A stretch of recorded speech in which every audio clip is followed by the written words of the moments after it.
হলো হাজারটা প্রাণীর মধ্যে প্রথম যাকে আমরা এই ভিডিওতে বাঁচাতে চলেছি। দেখা যাক কিভাবে। আমরা হেলিকপ্টার থেকে স্নাইপার দিয়ে জিরাফদের ভ্যাকসিনেট করব। আমরা সব জিরাফদের ভ্যাকসিনেট করে তবেই এখান থেকে যাব। আমরা সিংহদের উদ্ধার করব একটা জু থেকে যেটা প্রায় ধ্বংস হয়ে গেছে। তোমরা মুক্ত।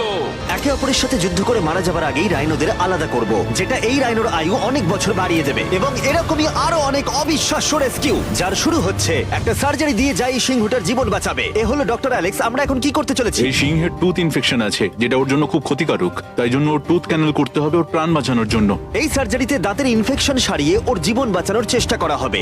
ওর ঠোঁটটা একটু ধরবে তুমি এইভাবে। ও মাই গড, দেখো ওর দাঁতের তো খুবই খারাপ অবস্থা। আর যদি এই ইনফেকশনের চিকিৎসা না করা হয় তাহলে আস্তে আস্তে এই ইনফেকশন ওর হার্টের ক্ষতি করে একদম দেবে। ঠিক। আচ্ছা, ও যদি জেগে যায় তাহলে কি হবে? ও আমার আঙুল কামড়ে দিতে পারে। ও, আর আমার আঙুলটাও।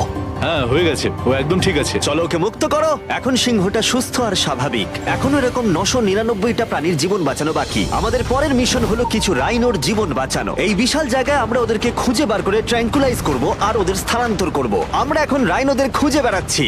ওদিকে চ্যান্ডলার রয়েছে আকাশে। আমি হেলিকপ্টারে করে চারিদিকে ঘুরে বেড়াচ্ছি। যদি কোনো রাইনো দেখতে পাই তাহলে আমরা তাকে রেস্কিউ করব। এখানে শক্তিশালী রাইনোরা দুর্বল রাইনোদের তাড়িয়ে দেয়, কিন্তু যেহেতু এই এলাকার চারপাশটা বেড়া দিয়ে ঘেরা আছে তাই দুর্বল রাইনোরা এখান থেকে কোথাও যেতে পারে না, আর তার ফলে ওদেরকে মেরে ফেলা হয়। হ্যাঁ, একদমই তাই। তাই প্রথমে আমরা ওদেরকে ঘুম পাড়াবো আর তারপর ওদেরকে এমন একটা জায়গায় নিয়ে যাব যেটা ওদের নিজস্ব জায়গা হবে, যেখানে ওরা বেঁচে থাকার জন্য পর্যাপ্ত খাবার আর জল পাবে। তার ফলে ওরা শক্তিশালী হবে।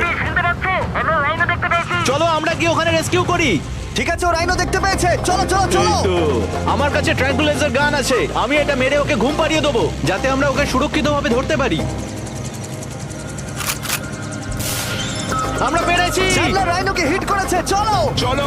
একটা রাইনো ঘুমিয়ে পড়েছে, পরেরটা দেখি। Chandler, good shot. প্রথমেই আমরা ওর অ্যান্টি পোচিং কলারটা খুলে নেব, আর সেটা এইভাবে হবে। এই কলারটা রাইনোর স্পিড ট্র্যাক করে, আর এর ফলে ও স্থানীয় জায়গাতেই থেকে যায়। যদি হঠাৎ রাইনো খোলামেলা জায়গায় দৌড়তে শুরু করে যখন চারপাশে কোনো প্রাণী নেই, তখন আমরা জানি শিকারীরা ওকে মারার চেষ্টা করতে পারে। আমরা চেষ্টা করব যাতে এই রাইনোদের আয়ু অনেকটাই বেড়ে যায়, কারণ ওদের সংখ্যা খুব একটা বেশি নয় পৃথিবীতে। হ্যাঁ, তোমাকে অনেক ধন্যবাদ, এটাই আমার বলার ছিল। তাহলে এটা হলো একটা মাইক্রোচিপ, যেটা আমরা ওর শিংয়ের ভেতরে ঢুকিয়ে দেব। তারপর সেটা আঠা দিয়ে আটকে দেব। এবার যদি কোনো শিকারী ওকে বেআইনি ভাবে মারার চেষ্টা করে তাহলে কালোবাজারে ওর শিং বিক্রি করার সময় আমরা ট্রেস করে ওদেরকে ধরতেও পারবো। এবার এই রাইনোকে এমন একটা জায়গায় নিয়ে যাওয়া যাক যেখানে বড় রাইনো একে মারতে পারবে না।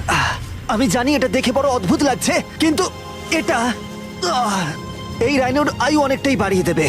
চলো ওকে ভেতরে ঢোকাও। এটা তোমার ভালোর জন্যই। ভিতরে ঢোকো। আমরা এমন একটা সুরক্ষিত জায়গায় এখন রয়েছি যেখানে এই রাইনোকে কেউ তাড়াবে না আর মেরেও দেবে না। ঠিক আছে, আমরা এখন থেকে ওকে হিপো বলে ডাকবো। হিপো? ও তো রাইনো।